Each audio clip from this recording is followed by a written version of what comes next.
Olá, minhas irmãs e meus irmãos, eu sou William Gonçalves e este é o nosso Evangelho no Lar, que sai todos os domingos aqui no canal Na Luz do Espiritismo. Uma alegria ter você aqui hoje, dia 23 de agosto do ano de 2026. Uma alegria mais um domingo estarmos juntos, indo para a finalização do mês de agosto, agradecendo a Deus, agradecendo a Jesus, a espiritualidade amiga e superior. Eu agradeço também a você, que está todo domingo aqui, que confia no nosso trabalho junto à espiritualidade. Obrigado. Se você puder, ajude o canal curtindo, comentando, compartilhando. Tudo isso ajuda que o conteúdo chegue a mais pessoas e também possamos juntos espalhar a mensagem do Cristo, a mensagem do Espiritismo. Quanto mais pessoas entenderem, ressignificarem a sua vida, entenderem os propósitos da reencarnação, da lei de causa e efeito, entendendo que a vida aqui não é um passeio, e sim uma responsabilidade, é uma cura interior estar encarnado nos processos que a vida traz. Quanto mais pessoas conscientes no processo, melhor para o andamento da Terra, melhor para o padrão vibracional, melhor para as outras formas de vida, porque teremos então respeito mútuo entre todas as criaturas. Agradeçamos a Deus por este momento tão importante que é o Evangelho no Lar nas nossas vidas. Separe a sua água para fluidificar a água com os elementos que a espiritualidade vai trazer para nós. Neste momento também, faça a sua meditação interior. Respire profundamente, pode fechar os olhos, se conecte com Deus, com uma paisagem que você gosta, aquela que faz você lembrar de Deus, da sua grandeza. Pode ser um local que você tenha ido, pode ser um local que você goste, um local que tenha uma memória afetiva para você. Este local te ajuda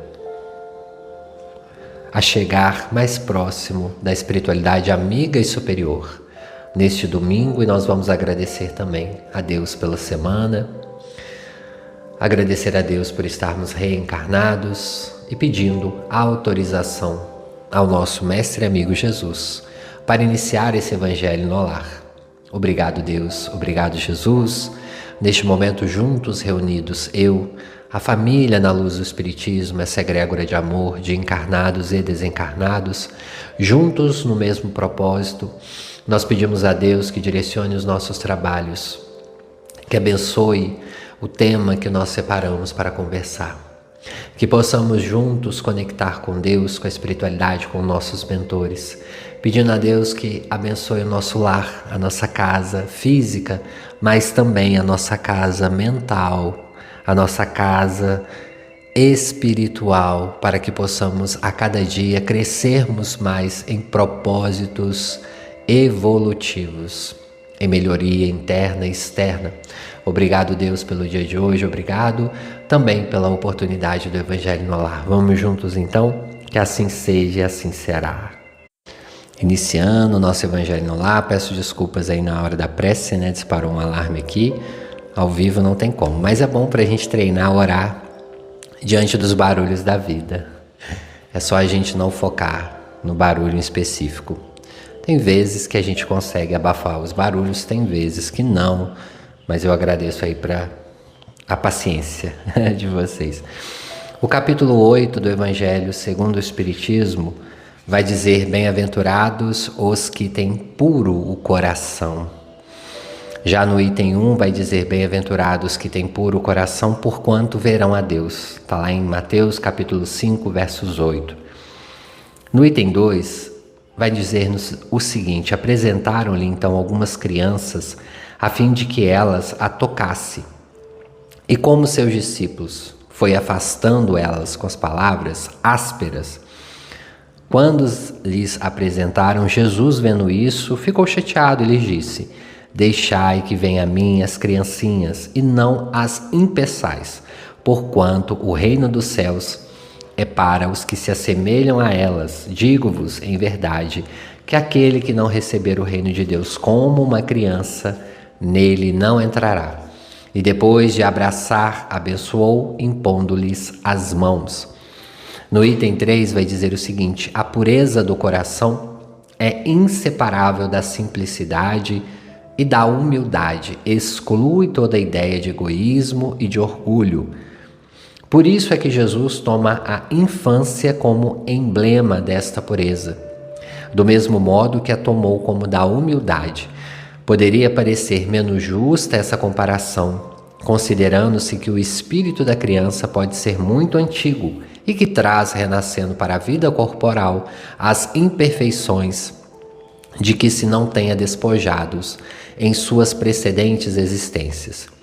Só um espírito que houvesse chegado à perfeição nos poderia oferecer o tipo da verdadeira pureza. É exata a comparação, porém, do ponto de vista da vida presente, porquanto a criancinha, não havendo conseguido ainda manifestar nenhuma tendência perversa, nos apresenta a imagem da inocência e da candura. Daí o não dizer Jesus de modo absoluto que o reino dos céus é para elas, mas para o que lhes assemelham, buscando a intuição. Hoje, antes de fazer o evangelho, alguns minutos, saiu este capítulo para nós. Bem-aventurado as crianças, bem-aventuradas criancinhas, como Jesus falou, porque delas é o reino dos céus, e pode gerar muita confusão, principalmente, para nós espíritas, quando compreendemos que a criança já é um espírito que reencarnou várias vezes e que tem as suas más tendências, mas também as suas qualidades. O primeiro ponto a ser observado é que a criança, principalmente de 0 a 7 anos, ela ainda está mergulhada em uma inconsciência muito profunda. A criança vai entendendo então e se adaptando ao novo corpo e 100% aclopada a este novo corpo, mas provavelmente após os 7 anos. Ainda assim, a criança, ali, principalmente até os 10 anos, tem uma dependência maior dos pais. E é claro, quando chega nesse período, ela ainda não consegue trazer à tona todas as questões do espírito. E Jesus vai dizer então que para nós, enquanto indivíduos humanos, chegarmos a pertencer ao reino dos céus, o que é esse pertencimento, pessoal? É chegar num processo evolutivo, porque o reino dos céus nós sabemos que está dentro de nós. É quando você já não se irrita, quando você já não tem os seus problemas internos diante de qualquer adversidade da vida. Ali você está vivendo completamente num céu, porque o céu também é um estado de espírito psicológico, quando nós conseguimos nos acalmar, mantermos a disciplina mental diante de todas as adversidades da vida. Ali também é uma pureza de coração, a humildade também, quando nós não deixamos nos enganar com as coisas da matéria, com o nosso diploma, com o nosso cargo, com o nosso emprego, ou com a nossa empresa, ou com os bens que possuímos, seja casa, carro, joias, enfim. Todos esses bens estão conosco temporariamente, são empréstimos de Deus e pode ficar conosco durante alguns anos ou décadas, mas em algum momento vamos deixá-los para outras pessoas ou para instituições, vamos ter que despedir, assim como iremos despedir de pessoas, vamos também nos despedir dos nossos bens terrenos. Então trabalhe o desapego, ter bens terrenos, ter propriedades, A gente sabe que é essencial, às vezes a gente precisa sim desses bens para viver na terra, mas entendendo que tudo é empréstimo, como eu disse, vou frisar novamente que tudo é temporário e desapego não significa não ter os bens terrenos. Não significa isso. Significa você possuir sem se apegar, sem achar que é o dono.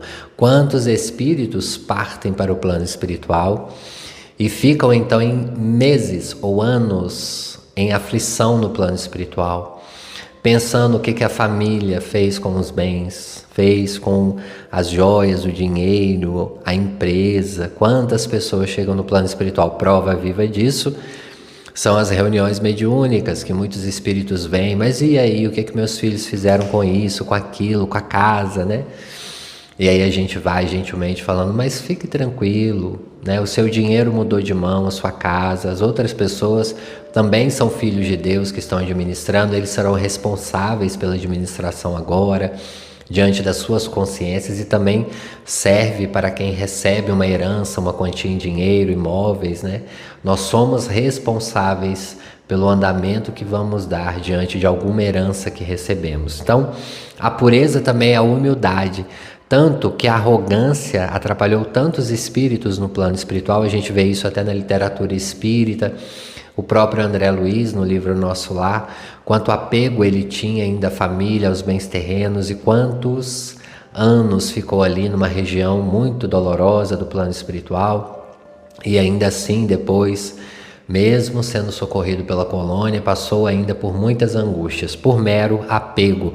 Nós vamos ver uma diferença entre ele e a mãe dele. A mãe dele também tinha muitos bens terrenos ali, e nós já vamos observá-la no livro, uma mulher muito mais desprendida, muito mais voltada para a espiritualidade, entendendo que os bens terrenos são tão temporários. Porém, não é temporário os bens espirituais e psicológicos que angariamos. Este é o verdadeiro tesouro, como também nos ensinou Jesus, para não acumular somente os tesouros da terra, porque isso infelizmente vai deteriorar, ou nós vamos perder. O ferrugem vai comer, né, como é muito bem utilizado ali na filosofia do Cristo.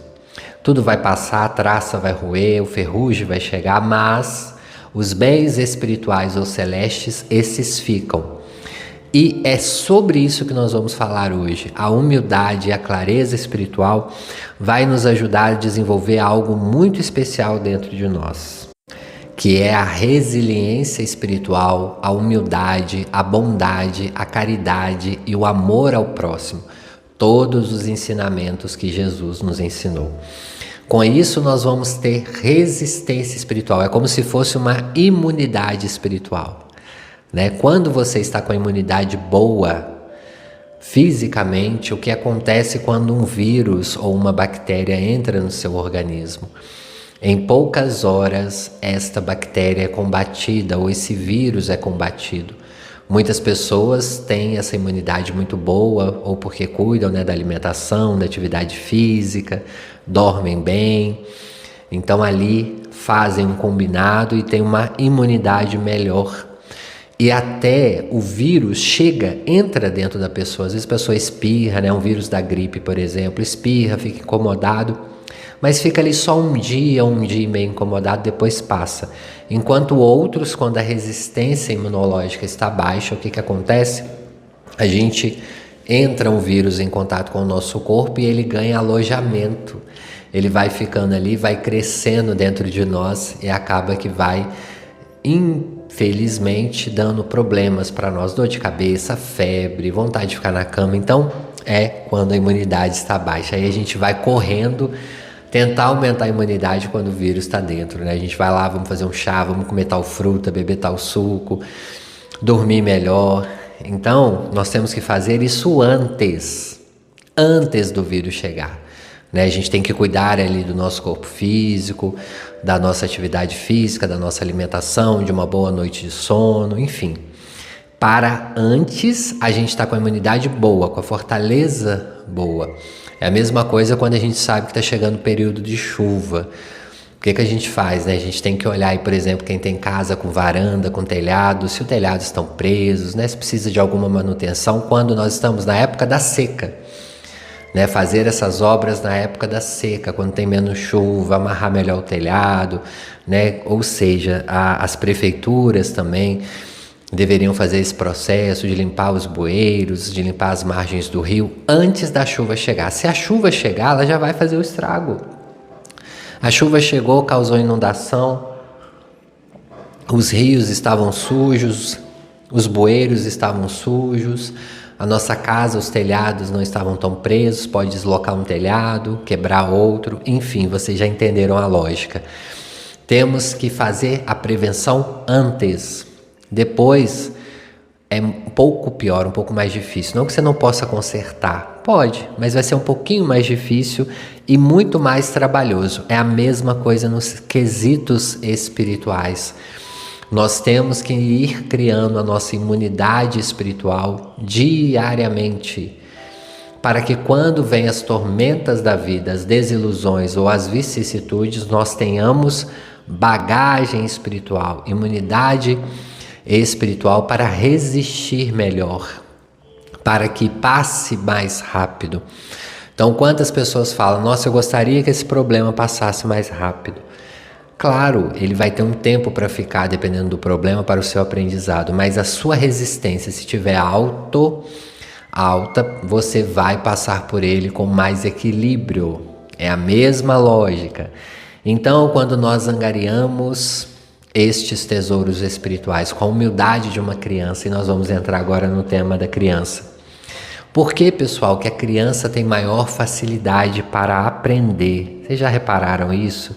A criança aprende muito mais rápido às vezes que o adulto, na maioria dos casos. Porque a criança, ela tem uma fome de aprendizado. Ela quer aprender em primeiro lugar, principalmente ali até os 7, 8 anos, quando começa a ser alfabetizado. Eu sempre pergunto para as pessoas assim, você lembra como que você foi alfabetizado? 95, 96% das pessoas não lembram. Às vezes até lembra do nome da primeira professora, como que era a escola que estudou lá no primário, mas não lembra como foi alfabetizado. Eu falo, bom, você não lembra como você foi alfabetizado, mas você sabe ler. Então, muito provavelmente teve alguém que pegou na sua mão, que ensinou você a juntar sílabas e você formou uma palavra, e que muito provavelmente ensinou de uma forma muito simbólica. Então, nós precisamos também, no sentido espiritual, sermos um pouco mais simbólicos. Como eu falei no evangelho passado, né, do Pequeno Príncipe. O Pequeno Príncipe vai nos demonstrar muito como o simbólico faz parte das nossas vidas. E eu vou explicar isso para vocês. Muitas pessoas têm dificuldade de aprender na vida adulta porque não simbolizam. Vocês já devem ter reparado, por exemplo, como eu gosto aqui no canal e também nas minhas palestras, quem já foi nas minhas palestras, quem já assistiu pelo YouTube, de trazer sempre no aprendizado um caso, contar um caso do Chico, do Divaldo, do Gigante Deitado, contar ou trazer uma mensagem. Por que a gente faz isso? Diante de um tema como esse, Bem-aventuradas crianças, esses casos que nós trazemos ajudam vocês a gravarem, a ressignificarem a mensagem que nós estamos falando. Inclusive, se você está me ouvindo e é palestrante, você pode utilizar esses casos. Quando você está contando um caso, você acaba aprendendo o público e o público consegue aprender. Por exemplo, você está falando um tema muito difícil sobre obsessão, sobre dores, sobre angústia. Esse caso faz com que as pessoas, ao ouvir o caso, fiquem em atenção plena e entendam o conteúdo do caso. Quando a gente vai ensinar para uma criança, a gente utiliza muito dessas ferramentas simbólicas. Por exemplo, se você não se recorda quando você foi alfabetizado, muito provavelmente a sua professora foi te ensinar a palavra pato. Pato é um animal, muito provavelmente ela levou um desenho ali com um pato que provavelmente você já sabia qual animal era, e ela escreveu, olha, pato começa com essa letra, P com A faz pá, T com O faz tó, e se junta e faz pato. Então é de uma maneira muito simbólica, muito paciente, a criança vai aprendendo, vai ressignificando. Assim acontece também com os números, né? As escolas utilizam muito material visual, né? Algumas falam material dourado, esse material de madeira às vezes, as barrinhas, as plaquinhas. Às vezes também faz jogos com as crianças. Que jogos são esses? Jogos numerais, enfim. Cada escola, cada professor ali, pedagogo, vai utilizando uma ferramenta, mas todas têm muito simbólico. Muito provavelmente também, se você tem filho entre 5 e 8 anos, ele deve estar chegando em casa com vários desenhos, com círculos, com colagem. Para que serve isso? Não é à toa. Isso não é para a criança passar o tempo na escola, não, tem um fundo significante muito importante. A criança vai, enquanto desenha, entendendo, enquanto ela faz a letra ali, o número 6, né? Muitas crianças pintam ou colam papeizinhos em volta dos números, número 3, número 6, vai fazendo ali ela vai trabalhando o que? A coordenação motora, vai trabalhando visualmente como é o número, vai somando através do material dourado. Quando você vai também numa escolinha infantil, principalmente de 4 a 6, 7 anos, nós vamos ouvir também muitas músicas, né? As musiquinhas ali com algum fundo de ensinamento, enfim. Tudo isso é o simbólico e nós adultos também vamos aprender através do simbólico, ou deveríamos. Quando a gente está estudando um tema muito pesado, se a gente vai ali, simboliza, às vezes através de um desenho mental, se a gente se abre ao conhecimento, às vezes fica mais fácil. Então, como eu estava dizendo, às vezes durante uma palestra com um tema muito pesado, e quando a gente está dando uma palestra, tem públicos ali de diversas idades. Quando você vai dar uma palestra espírita, pode ter pessoas ali de 14 anos, de 25, de 40, de 80, enfim. O centro espírita é misto. E eu não sei na plateia quantas pessoas já conhecem o tema, quantas pessoas ali têm um conhecimento maior ou menor. Então, eu vou trazer o tema, mas eu também preciso simbolizar para que aquela plateia possa compreender. Então, os casos, por exemplo, do Chico é muito interessante. Se eu vou falar sobre humildade, eu vou falar sobre o conceito de humildade, o que é, como é entendido, e eu também posso trazer um caso. Esse caso ele vai coroar ali o tema do dia, ele vai trazer um adorno sobre o tema do dia. Então eu posso contar um dia que o Chico, ofereceram para o Chico tal coisa e ele negou. Enfim, esses casos que a gente vai trazendo não são à toa também, é para que nós possamos simbolizar e ver na prática do cotidiano como fazer, através dos exemplos, não só do Chico, quantos casos, quantas parábolas de Jesus. Inclusive Jesus falava muito sobre parábola. Nós fomos ver o Evangelho do Cristo, quase 70% das suas comunicações era muito parábolas, era símbolos. Quer ver um exemplo? Observai os pássaros dos céus.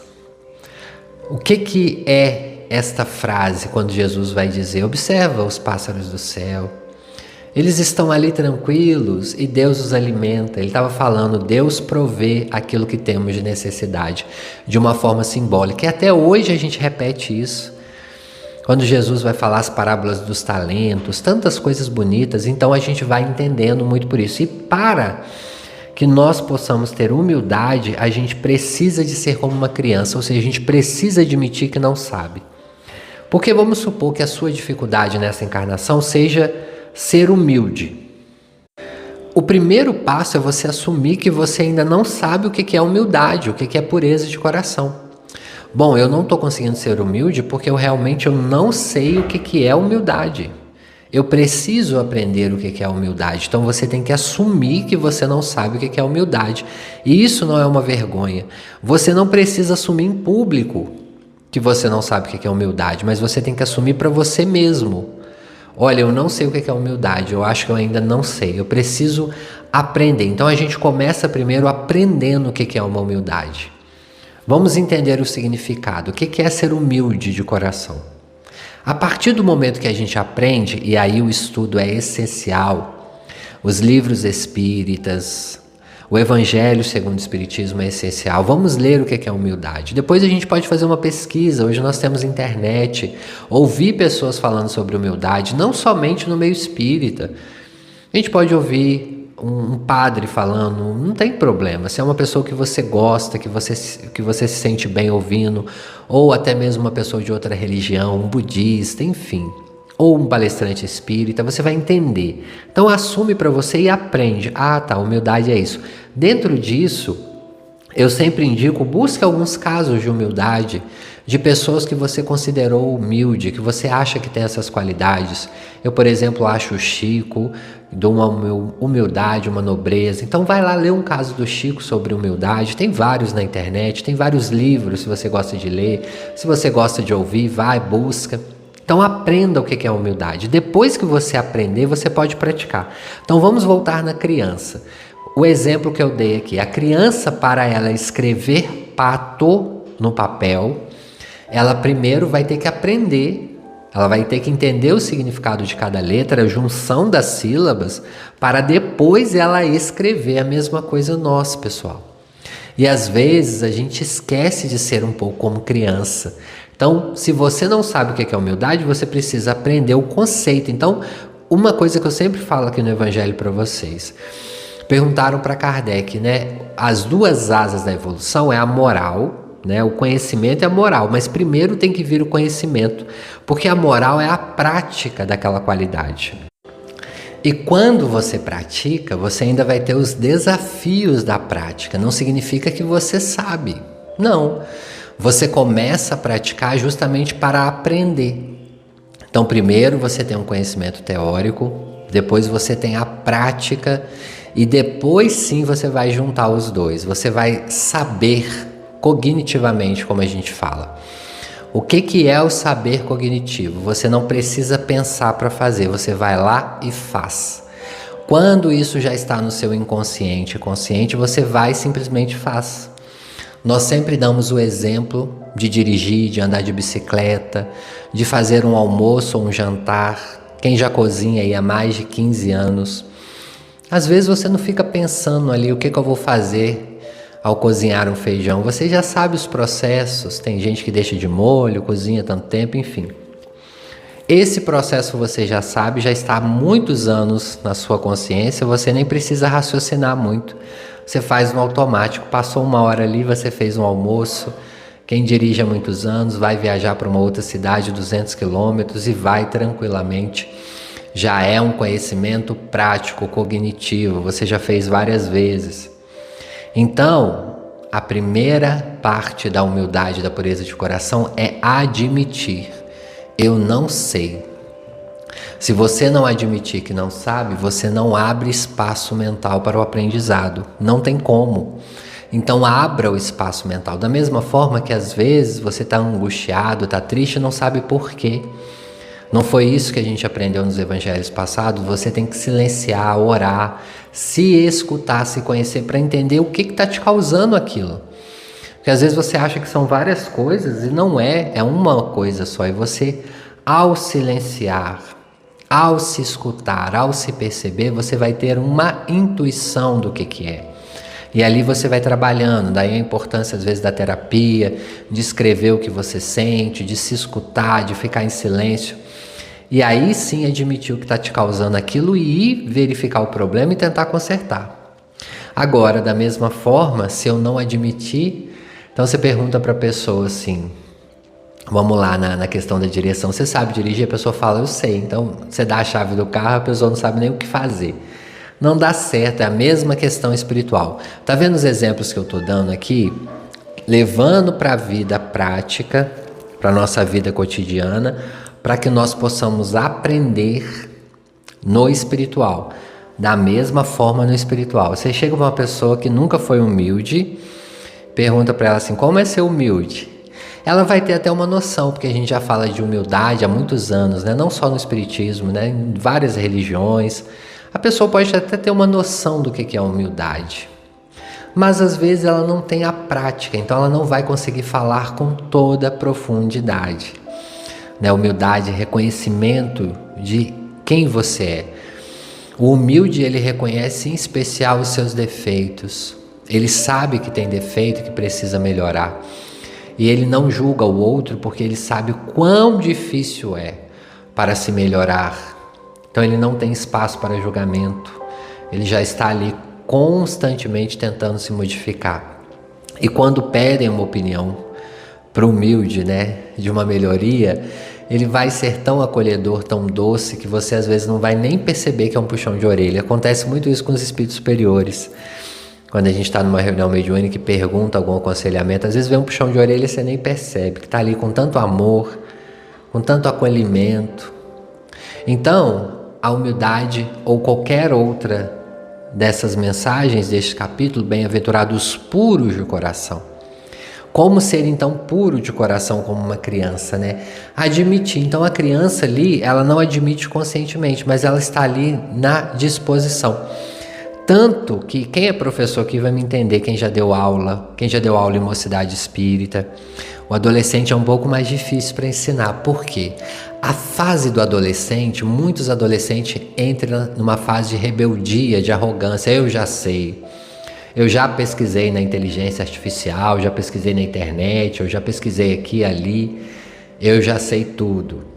Quando a gente acha na arrogância que sabe tudo, não há espaço mental para o aprendizado, simples assim. Por isso, às vezes, o adolescente é tão resistente ao aprendizado. O pai e a mãe tá falando lá, olha, não faz tal coisa não. Ai, meu Deus, né? O adolescente fala, que pai chato, que mãe chato. Ele não te escuta, porque na arrogância ele acha que sabe tudo. Quem acha que sabe tudo, pessoal, infelizmente não tem espaço para aprender. É assim, é a mesma coisa de uma pessoa que está preso numa religião e acha que a religião dela vai responder absolutamente tudo. Não, minha religião responde tudo, então não se abre a conhecimento.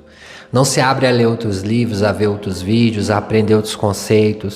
E talvez a sua religião responda tudo, como é o Espiritismo para mim. Eu acho que o Espiritismo responde muitas coisas, tudo ainda não, porque todo processo evolutivo vai evoluindo com o tempo. Só que se abrir para conhecer outras coisas é até para você discordar. Às vezes você vai ler um livro e você vai discordar. Isso também é trabalhar o raciocínio. Mas, voltando ao adolescente e à criança, né? Com todo respeito aos adolescentes, eu sei que alguns escutam aqui o Evangelho. Mas às vezes na adolescência, eu também fui adolescente, você que está escutando também, a gente às vezes se arrepende. Nossa, mãe, com meus 15 anos, 16, se eu tivesse a consciência que eu tenho hoje, com 30 e poucos, com 40 e poucos, com 60 e poucos, né? A gente não fala assim? Porque a gente, às vezes, aos tribulações, as caídas da vida, você vai desenvolvendo um pouco de humildade, de paciência, de escutar mais o outro. Nossa, mãe, aquele conselho que a minha mãe me deu quando eu tinha 15 anos, olha, eu estou utilizando ele agora com 30 e poucos. Aquele conselho que a minha avó, aquele conselho que o padre, que o pastor, enfim, que alguém me deu há 20 anos atrás, eu não ouvi, mas ficou gravado no seu psiquismo. Por isso também a gente não pode desistir de falar, de ensinar aos adolescentes, mesmo que eles não estejam escutando ali no inconsciente, eles vão absorvendo. Então há várias formas de aprendizado. Mas nós que estamos na vida adulta, e para nós desenvolvermos um pouco mais de humildade, se você quer ter uma pureza de coração aí, um céu interno, aprenda a assumir que você não sabe. Assumindo que não sabe, você vai abrir espaço mental para aprender.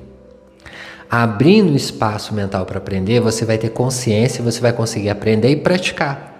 Então assuma, talvez não seja humildade, talvez você seja uma pessoa humilde, já aprendeu sobre isso, já está praticando. Talvez seja outro tema, talvez seja sobre outro tema que você precisa, talvez seja sobre o desapego, por exemplo, que a gente falou aqui hoje. Enfim, claro que se você já está desenvolvendo a humildade, muito provavelmente o desapego vem junto. Olha como é místico as coisas, né? Se você trabalha e desenvolve a humildade, você acaba desenvolvendo também o desapego, o amor ao próximo, a caridade material e moral, enfim. É tudo uma conjunção, né? Então, se você quiser pegar um tema para desenvolver, por exemplo, o desapego, vou estudar tudo sobre o desapego, vou treinar o desapego, você também vai treinar um pouco a humildade. Você vai treinar um pouco mais a escuta das pessoas, porque quando você vai trabalhar algumas questões, você vai ter que ouvir mais, você vai ter que ter paciência de escutar outras pessoas. Enfim, é tudo um conjunto. Acho que deu para vocês compreenderem, né, sobre essa pureza de coração. E também falando sobre os nossos karmas, né, os nossos problemas na vida, as nossas expiações, os problemas que vêm de ordem de vidas anteriores, né? Se a gente não assumir que nós temos um problema também, assumir isso, não tem como nós aprendermos com este problema. Se a gente ficar naquela faixa ali só de reclamando, por que comigo? Oh Deus, por que comigo? Numa autopiedade, numa pena de si mesmo, a gente não consegue ressignificar. Isso também é uma fase muito angustiosa, que às vezes é na vida adulta, né? A criança, às vezes, olha como que a criança é, né? Quem tem criança em casa aí, se você lembra da sua fase de criança, a gente cai, machuca, dá 5 minutos, a gente já tá brincando e rindo de novo, né? Então é um pouco sobre isso, essa essência da criança, a essência do simbólico. Se você tá com dificuldade para aprender, se você é adulto e está com dificuldade, pega algo muito simbólico, não tem problema. Se você tem vergonha de fazer isso em público, faça sozinho. Hoje em dia, coloca um fone de ouvido, veja alguma coisa ali. Deixa eu entender aqui isso na forma simbólica. Vamos ser crianças novamente e depois você aprende coisas mais difíceis. Não tem problema. Inclusive, a gente até compartilhou um vídeo esses dias, né? Que eu fiz uma palestra de 1 ano atrás. A gente está perdendo muito esse hábito, né? Da brincadeira, do simbolismo, da arte. Vamos voltar um pouco para isso também. Muito importante para a gente aprender. Bom, já está dando 35 minutos de evangelho. Coisa boa, né? O tema hoje foi muito interessante. Eu amo esse tema. Inclusive é um tema muito especial, muito forte. Tem aquela série, né, que a gente tem sobre Jesus, no capítulo 2 da primeira temporada. Muito especial quando ele vai lá ensinar para as crianças. E as crianças estão numa fome de aprendizado tão grande que elas começam a perguntar. E ao final ali, quando as crianças acabam de perguntar, Jesus vai dizer o seguinte: bom, eu espero que os adultos tenham essa mesma fome, tenham essas mesmas dúvidas. Pergunta, porque quando você pergunta, você tem a chance de quê? De aprender. E quando eu pergunto, eu assumo que eu não entendi. Eu assumo que eu ainda tenho dúvidas. Então eu assumo que eu preciso aprender mais profundamente. É assumir, abraçar e assumir o que você ainda não aprendeu para praticar. Não é tempo mais, pessoal, de ficarmos morando nas nossas arrogâncias. Não é tempo mais, é tempo de aprender, é tempo de seguir para frente, tá bom? Nós vamos para a nossa meditação final, é o momento do passe. Quero agradecer a todo mundo que está aí ao vivo. Puder curtir, pessoal, puder comentar também, a gente agradece. Vamos para a nossa meditação. Deixa também a cidade onde você está residindo atualmente para a gente mandar o abraço.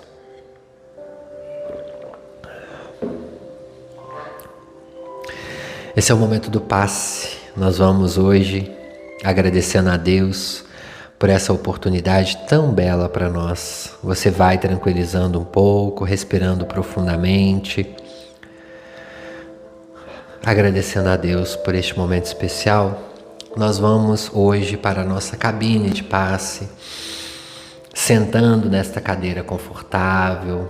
Nós temos aí alguns quadros à frente: Jesus, Maria, Chico, Bezerra, esses espíritos que nos ajudam do plano espiritual. Sentando de uma forma confortável. Essa é uma sala tranquila, um ambiente agradável, temperatura agradável. Nós vamos elevar os nossos pensamentos a Deus, pedindo a Ele que através dos benfeitores espirituais nós possamos receber o passe, aonde quer que você esteja, onde quer que você more, em que condição você estiver ouvindo este evangelho. Não tem problema, às vezes no transporte público, na rua. Eu sei que tem muitas pessoas que escutam depois, durante a semana, voltando dos seus trabalhos, às vezes no ônibus, no metrô, ou dentro do carro, no trânsito, ou até mesmo caminhando. Tem pessoas também que escutam o evangelho fazendo alguma outra atividade, fazendo o alimento, arrumando a casa. Então, se você estiver fazendo aí, para só um pouquinho. Se você estiver caminhando, observa aí uma paisagem à sua frente, faça uma pequena prece, pede os fluidos espirituais da natureza. Esse é o momento de receber. Vamos orar pela nossa casa, pelos nossos familiares, amigos, aqueles que têm necessidade da espiritualidade, mas ainda não buscam por diversos motivos, cada um com as suas escolhas. A gente respeita, mas isso não nos impede. A gente pode orar por essas pessoas, a gente não pode impor nada a ninguém, a gente tem que respeitar o livre-arbítrio. Porém, a gente pode orar, a gente pode pedir a Deus por essas pessoas. Isso é uma caridade moral, enviar bons fluidos, boas energias. E se nesse momento também você lembra de alguém que está doente fisicamente, psicologicamente, está precisando de uma ajuda, alguém que esteja internado ou também alguém recém-desencarnado, nós podemos pedir por essas pessoas. Lembra do rosto, lembra do nome da pessoa, pede à espiritualidade que envie bons fluidos para essa pessoa, aonde quer que ela esteja, enviando, canalizando boas energias, pedindo a Jesus o amparo amigo para essas pessoas.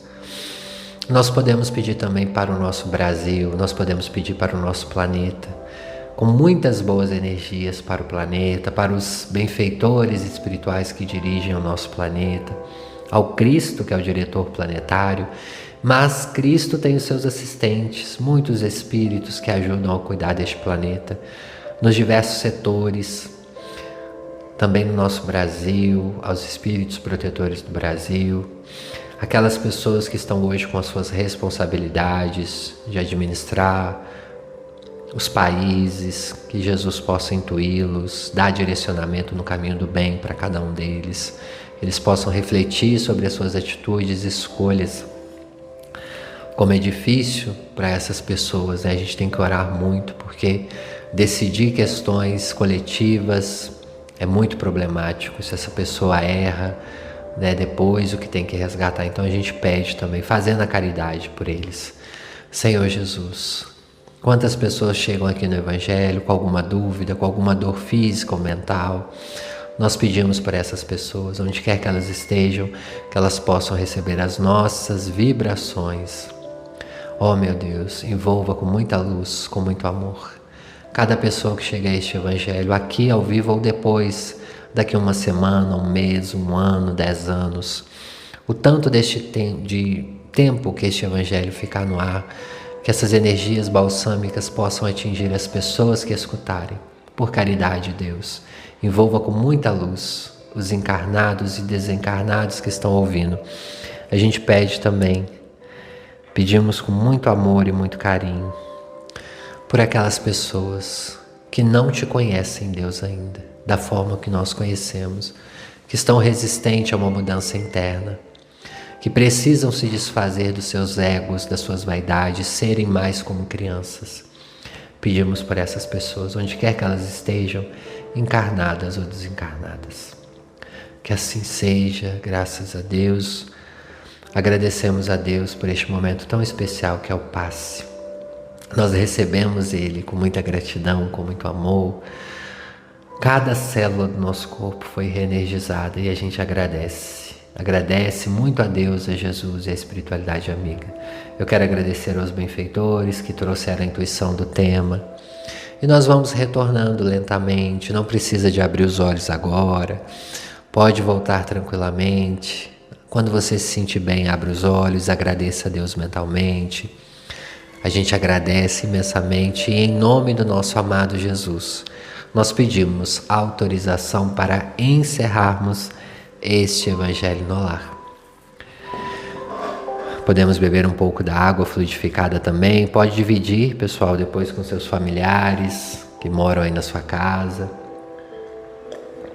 Se você está com alguma questão física, doença, toma um pouquinho dessa água durante a semana, como se fosse uma medicação, vai pedindo a Jesus. Você pode fluidificar sozinho essa água também. Faça uma prece, deixa ali, peça a espiritualidade amiga que fluidifique essa água. Os benefícios espirituais são colocados, né? Vou enviar o abraço para vocês, vão escrevendo aí a cidade, o estado. Quero deixar um recado também. Quem está com alguma situação difícil, algum parente passando por algum processo espiritual, psicológico, quiser pedir oração, pode deixar o nome aí, tem que ser o nome completo, se puder a cidade também, tá, pessoal? Para a gente colocar no nome nas vibrações, quem quiser deixar, tá bom? Essas orações, pessoal, é só para pessoas que estão realmente necessitando urgentemente, tá? Algum recém-desencarnado que você acha que chegou numa condição muito ruim no plano espiritual, enfim, alguma doença física, é só deixar o nome aí, tá bom? Vamos voltando e eu vou enviar o nome aqui, falar o nome para vocês, né, agora. Só deixar o nome, a cidade. Quero mandar um abraço para minha amiga Beth Ferreira Gomes, Deus abençoe, está sempre aqui conosco. Sandra Albuquerque, grande amiga, um abraço, Deus abençoe, São Paulo. Grande abraço, Arthur Câmara, Deus abençoe, Eduardo Silva, um abraço, Natalícia Fonseca de Moraes, um abraço, Lara Brito, um abraço, Teresópolis, no Rio, Maria Isabel, Deus abençoe, Cláudia Vieira, Deus abençoe, Mari Bi, acho que é isso, um abraço, Roberto Fleck de Vilhena, em Rondônia, um abraço, Janda, um abraço de Dias Dávila, na Bahia, Sidney Bica, um abraço. Sueli Silva, de Adamantina, em São Paulo. Maria Isabel. Elvina Coelho Evangelista, um abraço. Maria Alice Cerqueira Silva, um abraço, minha amiga, de Ceabra, na Bahia. Laís Haddad, de São Paulo, capital. Newton, Brasil, um abraço. Marinês da Silva Pereira, em Brejão, no Pernambuco. Cássio Gargiolo, Belo Horizonte, Minas Gerais, um abraço. Miranilde, acho que é isso, Miranilde Oliveira, um abraço. Dalva Elisa, pessoal, quando eu erro o nome é porque tá no arroba, tá? Às vezes eu não sei se é o nome inteiro, mas se no seu arroba não tiver o seu nome inteiro, você escreve para mim embaixo, tá bom? Viviane Antunes, de Campina do Monte Alegre, em São Paulo, um abraço. Madalena Camargo, ela fala que escuta o nosso Evangelho no Lar lá do Japão. Um abraço, pessoal, brasileiros que estão no Japão, né? Um abraço, vibração positivas para vocês. Norma Carvalho, do Rio de Janeiro, capital. Um abraço, minha amiga. Deus abençoe, está sempre aqui conosco. Dr. Marco Antônio, um abraço. Sônia Cardoso, um abraço. Maria Solange, um abraço. Luciana, um abraço. Márcio Pontes. Rosane Beatriz Azevedo, abençoada semana. Edilane Cabreira. Alba Vasconcelos, um abraço. Alberto Mazola. Elci Barreto, lá da Espanha. Um abraço, minha amiga. Francisco Paula, de Tanguá, no Rio de Janeiro. Elvina Coelho, de Uberlândia, no Triângulo Mineiro. Um abraço, pessoal do Triângulo. Mari Sol Nascimento, de São Pedro, em São Paulo. Aline Silva, de Portugal, lá em Braga. Um abraço. Marinalva, São Paulo, capital. Unaí, Minas Gerais. Joana Dark de Jesus. Isamar Chamor, um abraço, Deus te abençoe, minha amiga. Tiago de Oliveira, da Alemanha, um amigo, grande abraço, Deus abençoe. Maria de Pedrão, na Bahia, acho que é isso, um abraço, Deus abençoe. Marluce Santana, de Olinda, em Pernambuco. Branca Ramos, São Paulo, capital. Graça Lira, João Pessoa, Paraíba, um abraço a essas amigas que estão sempre aqui. Ângela Loures também. Antônio Lopes Júnior, de Salvador, na Bahia, um abraço. Ricardo Bermudes, da Alemanha, um abraço para você e sua família, meu amigo. De Cancún, no México, a Linda Lin, acho que é isso, Linda Lin. Se eu tiver falar, a Linda Cortes, um abraço, Deus abençoe, tá? Creucide, um abraço de Paramirim, da Bahia. Sônia Marinho, de Ilha Bela, em São Paulo. Cristina Rodrigues de Jesus, um abraço, minha amiga, Deus abençoe, sempre aqui conosco. Dil Oliveira, de Niterói, Rio de Janeiro, um abraço, Deus abençoe. Lilian Costa, um abraço, Deus abençoe, muita luz, pessoal. Continuem comentando aí. Margarete Costa, de Betim, Minas Gerais, terra amada também. Lucília Miranda. Cláudia Vieira, de Niterói, no Rio de Janeiro, um abraço. Lindíssima terra também. Zoleida Russo, um abraço, minha amiga. Eda Alcântara, de Manaus, no Amazonas. Cristiane Gessner Lobato, de Porto Alegre, no Rio Grande do Sul, um abraço, Deus abençoe vocês. Ana Martins, é de Cuiabá, em Mato Grosso, um abraço. Gislene Natália, de BH, Minas, um abraço, Deus abençoe vocês. Deus abençoe. Maria Cristante, da Praia Grande, em São Paulo. Cristiane, de Porto Alegre, eu falei. Desculpa, pessoal. Rosa Maria, da cidade do Porto, também em Portugal, Deus abençoe. Artemísia Dutra, de Fortaleza, no Ceará, bênçãos infinitas em seu coração também, minha amiga. Dalcler dos Santos, em São Paulo. Miller Borges, também, de Osasco, em São Paulo, um abraço para vocês. Pessoal, quero agradecer imensamente. Deus abençoe. Uma excelente semana para vocês. Um finalzinho de agosto com muita luz, com muito amor. Um grande abraço para cada pessoa que aqui está. Os que não escrevem o nome às vezes, também um grande abraço para vocês. Quem Participa aqui durante a semana, que Deus abençoe. Uma excelente semana, com muitas bênçãos, com muito amor. E domingo que vem estamos juntos, se Deus quiser, tá bom?